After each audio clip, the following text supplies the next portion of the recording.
以说底盘胶套不能更换。看完这一条视频，处理你底盘的异响只需要 4S 的一个零头。这台10几年的宾利，开起来底盘松散，加速刹车过弯的时候，底盘咯叽咯叽响。经过我们检查，是这一些摆臂烂了导致的。4S 说只能换总成，每一根全部把它换掉它。 价格在5个多 W， 现在我教你零头搞定它。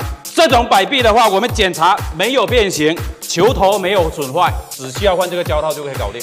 来，你们看一下，这就是异响底盘异响的根源，我们只需要把这个胶套换掉就可以了。来，我们现在就用专用设备把这个胶套按进去。我们在压的时候呢，也一定要对住这个记号。我们现在再把这个胶套压出来。 旧的我们压出来，我们现在准备把新的压进去。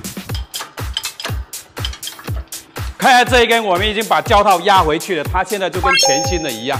其实除了这台宾利，别的很多车型都可以单独更换胶套的，只是更换这个胶套的话，利润很低，时间长，不赚钱。再来更换这个需要专用的设备，他们都想让你们换总成。里面的车还有什么问题？告诉我，让我研究一下。